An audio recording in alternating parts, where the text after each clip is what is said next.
Well, ladies and gentlemen, I'm going to explain. I'm going to explain the main points to why you should hire a professional graphic designer for your company, for yourself. Yesterday, my wife and me were talking about taxes. We were thinking about if we had to hire taxes, a bookkeeper, or do it by yourself. The answer was really clear for me. I had been in that situation time before, and was painful. I had to learn. I had to ask for help to friends. It took me forever. So I knew that was going to be the first and the last time that I was going to do it by myself, and I was going to hire a bookkeeper. So a graphic designer, what gives you is a creative. He gives you solutions, fast solutions. He's a professional creative, and gives you what you need in a short period, in a short time. It's fast. It's used to. So a graphic designer saves you time, a lot of time. When I was in Barcelona, I used to walk to my work. So once I wanted to change the path, and I went to. I was going to miss the bakery that I used to go. I used to get a croissant each morning, but I wanted to give a chance and know a little bit more the district. So when I was walking to that new street, I just saw an old bakery that looks like nobody was there. Just in that moment, a woman just left by the front door, and I was curious. I wanted to ask her, how were the croissants there? And she told me that, really excited with the face, like really, really happy. She told me, "Oh, are the best croissants in town." So I wanted to try it. Even was scary. The place was scary. The outside was scary. Was uncool. So, but you know what? Were the best croissants I ever tried. So I was really shocked, because this place should have 80% of the market share of that area, of that streets. So I left them my business card. They never called me.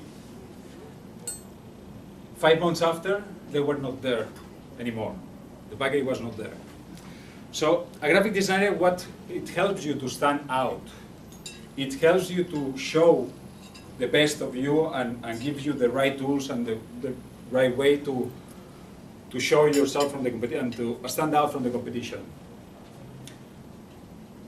In Barcelona, I had the opportunity to buy an apartment, and the second day I saw the tab linking, and I was like, well, I wanted to save some money, and I just thought to become a plumber for 1 day or two, to try to replace that piece and to fix it. So what I did is I went to buy the tools. I went to get the branch. I bought it. I bought a new tap, a new tube, So I left like that, and next day at 6 in the morning, 6 a.m., I was changing the tap, the sink and everything. I was fixing it, and at 9 a.m. I was at work. I did it. I got it. I was happy. At 3 p.m. the neighbor downstairs called me, warning that she had a bunch of water falling from her sink, from her ceiling, and that the floor was full of water. Well, at 3:45, a plumber was there fixing it. At 4, already was fixed. So I had to pay the plumber.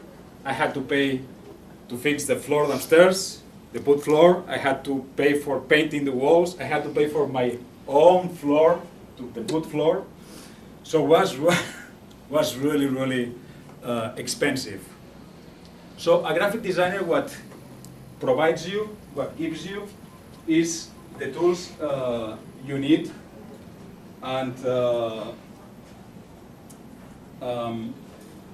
is used to do it fast, and it saves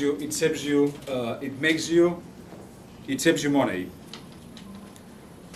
So to hire a graphic designer is an investment. It saves you time, it saves you money, and makes you money. Hire a graphic designer, professional graphic designer, you will be happy. Thank you very much.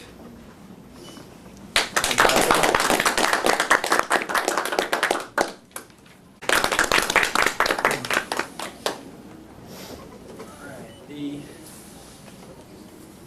one little VP of education thing, the meals threw me on a curve. We will be passing around a sheet after I get done to sign up for your different meals for that around.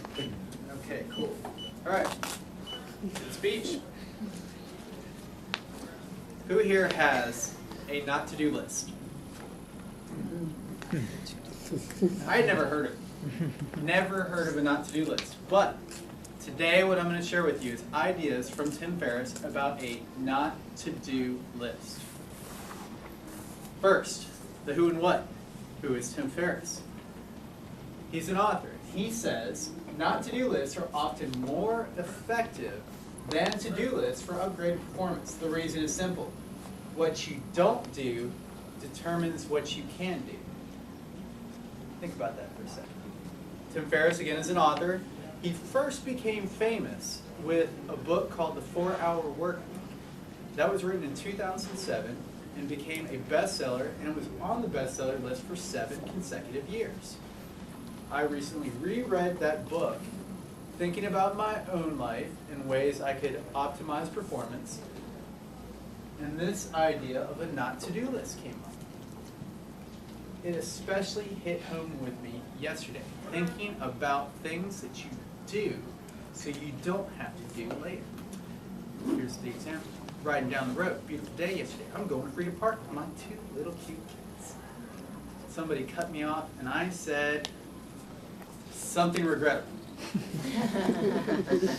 What I did was actually introduce my 2 cute little daughters in the back seat to a new cuss word. Great. For the rest of their lives, I will know that whenever I hear that particular word from them, Daddy taught me, without a doubt. I spent the rest of the afternoon trying to make certain by the time we got back to Mom, by the time we got back to the house, that we had covered that that was a bad word. That would have been good if I had not used that word. Productivity-wise, we could have been talking about anything else. Instead, what we came to the conclusion is I should just have called that driver a troll. It was a long conversation. Now, what can we learn from Tim's list? Where can we take our productivity things? These are productivity ideas. This isn't, don't do shots. We all know that. Don't drink a lot of alcohol.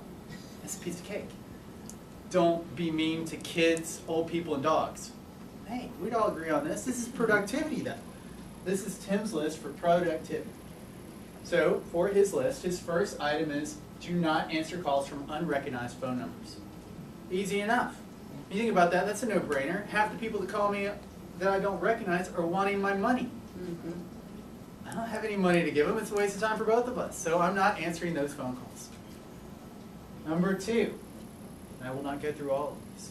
Number 2, do not look at your email first thing in the morning or last thing at night. Now think about that morning thing.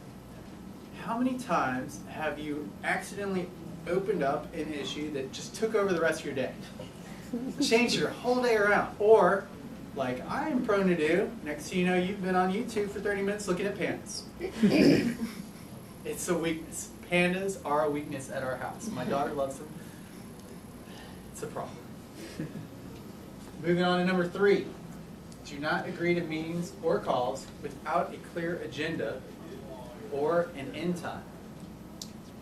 Again, we're thinking about productivity. We're trying to guard our valuable time. Brandon, you are a part of a very, very large company. Have you ever sat in a meeting where there was no agenda and found it to be productive? I have not. Enough said. Number 4, do not let people ramble. If I'd been really working hard on implementing that this morning, this idea, then I would not have wasted 30 minutes listening to a coworker tell me about how he broke his phone and how T-Mobile was going to give him a new one. That served no good purpose. 30 minutes I'll never get back. Number 5, do not check email consistently. Batch it out. Again, we're talking productivity. We're trying to get to the idea of going through a bunch of tasks at the same time and not letting your focus get distracted by some little email, YouTube. Somebody sends something funny, a joke, and next thing you know, you've lost 30 to 40 minutes. Number 6, do not over-communicate with low-profit, high-maintenance customers. Peter, have you ever had a difficult customer? Sure. Have you ever had a rude customer? The challenge with some customers, if they are low profit, high maintenance customers, is you spend the rest of your day thinking, man, I should have said this to them. They said this to me, and I should have said this. And it affects your mood for the rest of the day. Anybody ever gotten off the phone? Oh, I should have. That doesn't help the rest of your day. Moving on. Number 7, do not work more when you're overwhelmed. Prioritize. We all have thousands of things we can do. Focus on the important stuff. Again, get back to productivity and doing massive amounts of work. Number 8, do not carry a cell phone or Crackberry. If I'm at home, my daughter's just right there. I say, hold on, Daddy's got an email. Which I did last week. How much does that make her feel special? Yes. Bad move on Daddy's part.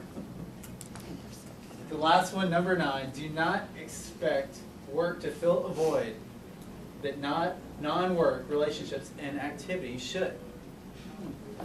That's too deep for me. I'm actually going to have somebody else explain that to me. In summary, time is valuable. Focus on your big things and protect it. Mr. Toastmaster.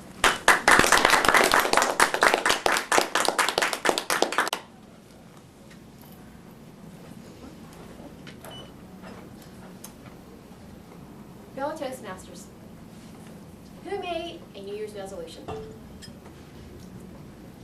Okay. Who made a resolution and has already quit? Ooh, good, excellent.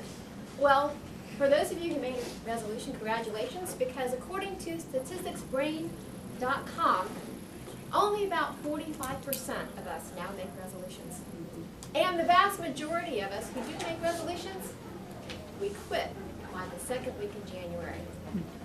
But don't feel bad if you haven't made a resolution, or if there's something that you wanted to start or do this upcoming year that you haven't got around to doing yet, because there's still time.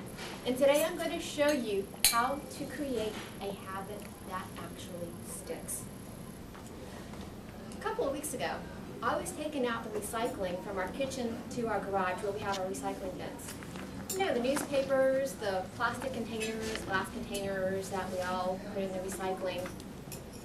And my husband had moved the recycling bins from the left side of the garage to the right side of the garage in order to accommodate his woodworking.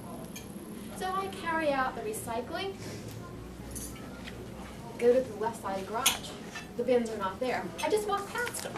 Now this has not only happened once, it has happened on several occasions. Why?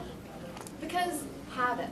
I'm so used to going to the other side of the garage that I forget that he moved the recycling bins to the right side. It's habit. So what are habits anyway?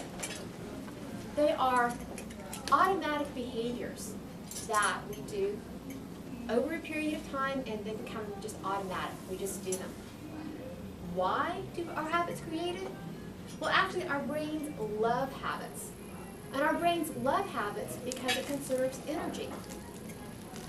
We have more energy, your brain does, actually, for doing more complex tasks, more tasks that take decision making, such as creating and developing presentations, or maybe doing your taxes, or maybe doing something that is going to be more involved and more complex. So your brain actually loves habits. There was a 2006 paper that was published by a Duke University researcher who said that actually 40 to 45% of our daily behaviors are habits. And actually that's a good thing because that gives us more energy and more creativity, more brain power for doing those more complex tasks. Now there's another professor from Stanford whose name is B.J. Fogg. And he's come up with his Fogg behavioral model. And what Dr. Fogg's model says is that there are 3 important ingredients that have to happen simultaneously to create a new habit. And his research has supported that it actually is easier to create a new habit than it is to change an old habit. Now, these 3 ingredients are motivation. This habit has to be something that you want to do, not something that you should do. Oh, I should be better, or I should go exercise. None of that. It's something that you actually want to do. The second component is ability. This new behavior has to be something, or at least you have to start with something that is very, very easy. It would just take less than 30 seconds, and there's no chance that you would fail at it. The third component is a trigger. And what I mean by trigger, it actually is anchored by a habit that you already do. So let me give you an example. This is Dr. Fogg's most favorite example. He wanted to get into the habit of flossing his teeth. And we all know that flossing teeth is a very helpful behavioral habit. Lets you have less cavities, and also there's a link between the plaque on your teeth and heart disease. So, this is something that he wanted to do. He wanted to floss his teeth. The second, the ability, he decided that he would just floss 1 tooth. And the third part of this is that he already had a habit established. What was the habit that he did every day, twice a day? Brushed his teeth.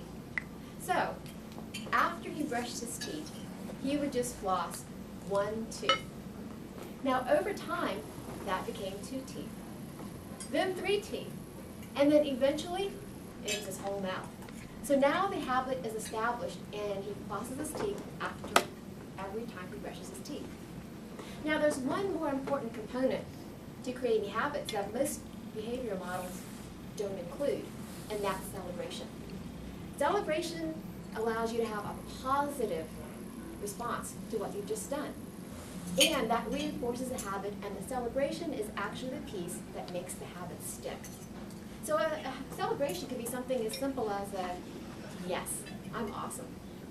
Or it could be something like, yes, I did it. Or it could be just that happy dance, you know? Oh, I accomplished something great. So whatever it is for you, it's okay, just so you celebrate the habit that you have just created. Over time, the habit will stick, and you will have created a new habit, and if your old habit is something that you wanted to change, it will eventually fade. Now, Dr. Fogg also likes to correlate or make an analogy with creating a habit to a seed. And he says that if you plant the seed in the right spot, it will grow without further coaxing, meaning that if you choose the right behavior and sequence it properly, it will be easy to create a new habit. So for those who have not created a new habit or want to change in this new year, it's not too late. By choosing to follow this easy process, you will create a new habit that actually sticks.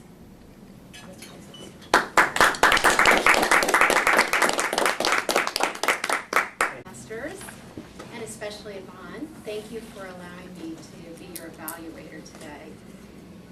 Today, Iban gave his third speech, and the purpose of the third speech is to get to the point. When we look at the purpose, it's really, there's 4 topics: to inform, to persuade, to entertain, and inspire. And I must say, I think you hit all of those marks very well. You did. You definitely informed us. And one of the things that I really appreciated about your speech was how you started off with sharing a story about, should we get a professional for our taxes or just do it ourselves? It's a story that all of us can relate to, especially this time of year. We're collecting the documents. It's timely, it's relatable, it engaged us right from the beginning, and something that we probably have made similar mistakes by doing it ourselves when we should have given it to a professional. Your next story was really about a business that supposedly, you know, had the best croissants. And then you walked by later on and it was out of business. And, you know, you wondered, how could a business fail if they were so good at that? So that too is a story I think all of us can relate to, whether it's our neighborhood pub or a place that we like to visit. So when they have such a great product, how could they possibly fail? So we were, again, kind of informed and engaged. And then your last story was a great story too, and one that we can also relate on, especially in my household. My husband happens to be rather handy, but I'd say one of his strengths is that he knows when to say no in the area of fixing around the house. I like that story because so often when you don't say no and you don't get a professional, you end up costing yourself a lot more money in the end. You concluded really with the conclusion that if you get a professional, then it saves you time, saves you money, and you actually can make money from it. So you summarized it at the end what the 3 points of these stories really were. Very good way to kind of wrap it up so we got the message. Just a little bit of opportunities for it. I thought that you could have told us that summary in the beginning, so we would kind of anticipate really the points of the story. And Peter often says, tell us, and then tell us again. And I think that's so true because people, just with their listening skills, get distracted and so on. So you can repeat things and that's fine too. You walked around a lot, and at one point you did put your back to the audience, so you want to watch that, okay? And, but I want to congratulate you on not using notes. I know that's a big point of this speech, and you did a very good job with that. So, thank you very much, Bon. Thank you.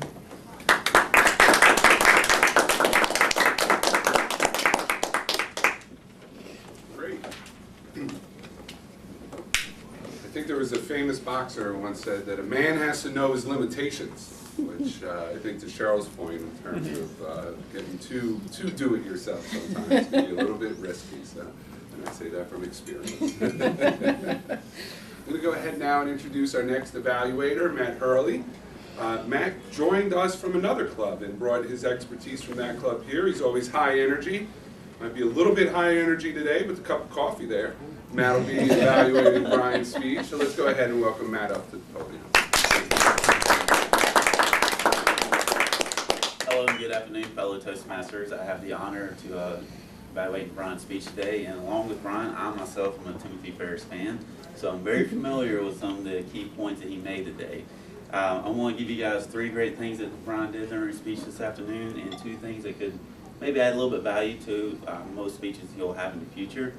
I love your visualizations, by the way. When you're talking about your daughter driving down a car, you use an expletive, put it in a nice way. And I was able to see from 5 years from now to 10 years from now, even when they get married and they use that word, I can just see you just like sitting on your couch, shaking your head like, first time they heard listen to me, especially when they go cuss somebody out. You might attribute that to your fault. And by experience, I've had a couple of instances with kids of friends and family where they would say they didn't know that word until you came in their life. So I can identify with that. I love how you got the audience attention by emails. We all get enamored with emails. We all get smitten with emails every day. And that's one thing I want to take from this speech is because I have a very bad habit myself. I wake up in the morning, the first thing I do, I check my phone. I look through my emails. I look through my Facebook and see what, comments or snide remarks people leave on the statuses every now and then. And yeah, you're right. It can set a very good tone or a bad tone throughout the day. So I loved how you kind of communicated that with the audience. Another thing I really loved is how you got the audience involved as far as asking Brendan, like how many times you had a meeting that had no clear agenda and you're wondering why you're in that meeting for. I think if anybody's ever worked in an office setting, we've all been through that situation. I myself, I do meetings and training sessions too with clients, and sometimes I wonder why they're calling. So I understand from that point. And also, you asked Peter about the bad customers. You've been in sales at all, you kind of do have bad customers. You have your great customers, and from reading Timothy Ferriss's book also, your good customers most of the time, they don't cause as much time as your bad customers do. So you made a very good point there. I also enjoyed how you got on the knees with Sonja and spoke about your daughters. That was great as far as, oh no, Daddy's got an email. I loved how you kept on bringing that in.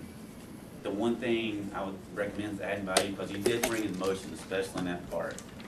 Maybe change the voice a little bit. So when say like, Daddy got an email, something like that, kind of change your voice a little bit, because you, like I said, you do have great emotion. You got the audience emotionally captivated by that, but kind of change the voice a little bit too. I did like how you showed everything on TV or screen here, as far as Timothy Ferriss' steps by steps. If you can next time, just maybe add a little bit more pictures to kind of bring home the point a little bit. So that's my evaluation of Brian's speech today.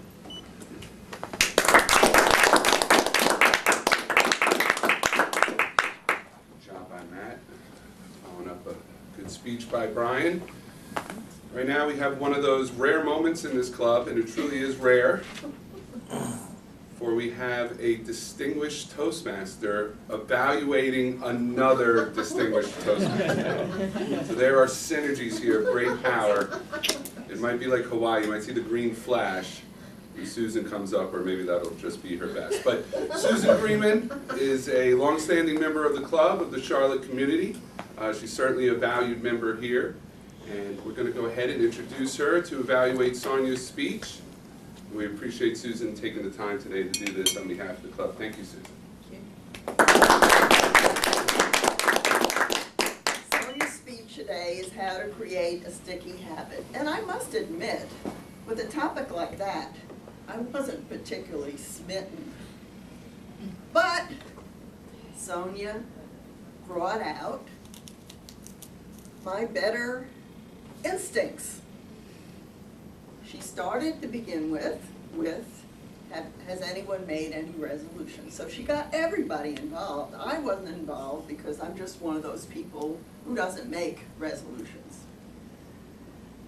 But I thought that was good. She involved everybody. And what was really important about Sonja's speech today is the visuals. A lot of PowerPoint presentations have words, words, words. She had gorgeous pictures where you could see the notes.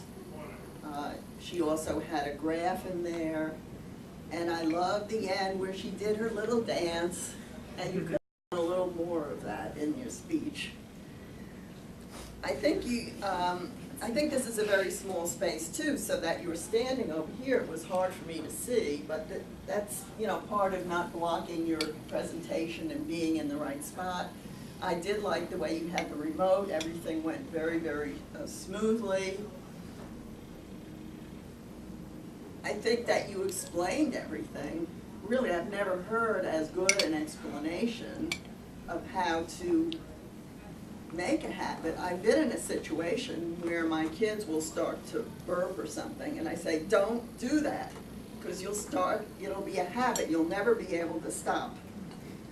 But yet I've never found out how the habit really starts, how you can mindfully produce what is a good habit.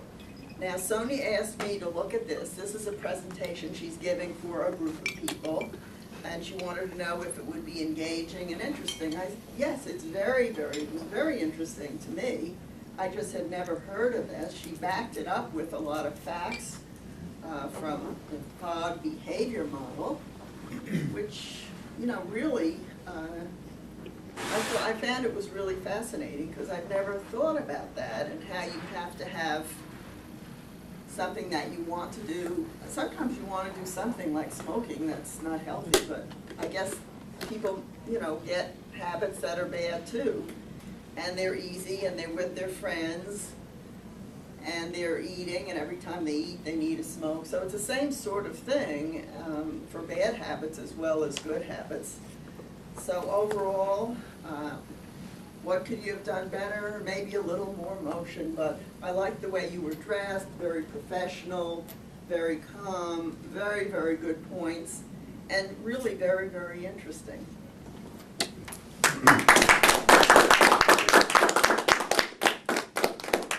Excellent job, 3 great evaluators.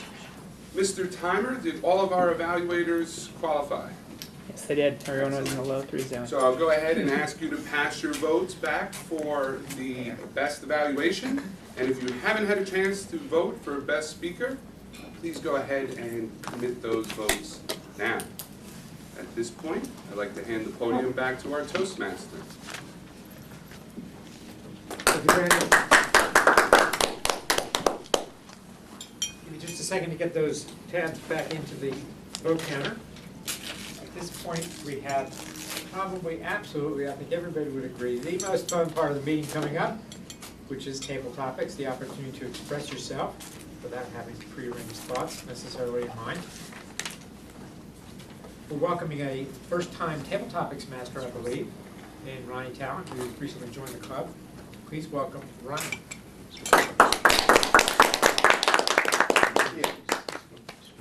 Mr. Toastmaster, fellow Toastmasters, and there doesn't appear to be any guests.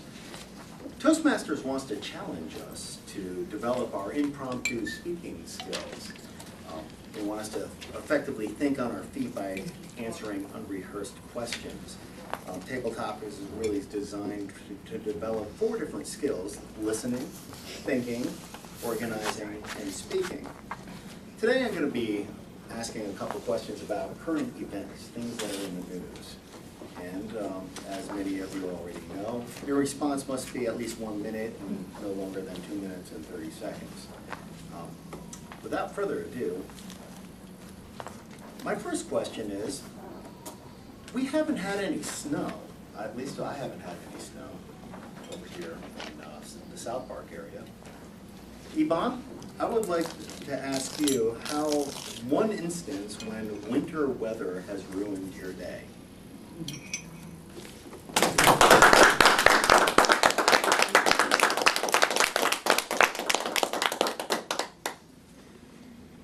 Well, I remember one day when I was in the, they call the business center. Was morning, a really cloudy morning, and was raining a lot. I remember the sounds, the lighting, everything was horrible. I remember even driving and was dangerous. I mean, I used to walk to the work, and I had to get the car and everything. I had to take the car. So it was really a scary day. I remember that day especially because I had a flood, a lot of water in the a flood in the business center, and I remember that I was with my clients and everything, and everybody, and when I say everybody took a towel, and as I tell you, they got the towel and they started to help taking all the water off the floor, because the business was is in the outside in the street, so the water was getting in. Was a really strong rain, and I remember that as that day that everything like brothers cleaning and taking the water out of the business. So that's why I remember that day as special.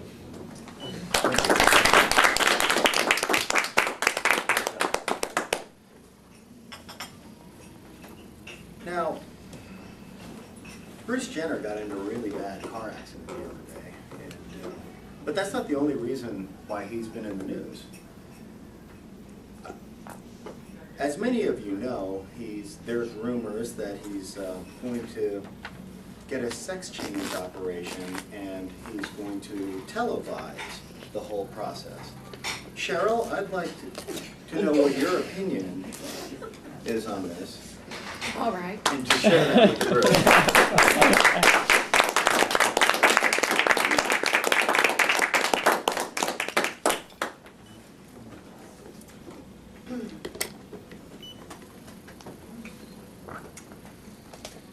Wow, let's see. First, let me share with you, just being in human resources and my job, I've worked with employees that have gone through sex changes. And it's always a challenge. It really is. When you think about your fellow employees, what bathroom are they going to use? How are you going to manage this? You don't want to offend anyone.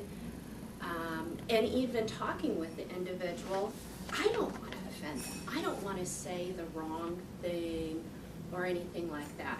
So I've had the personal experience of having discussions one-on-one with people going through this change in their life. And what I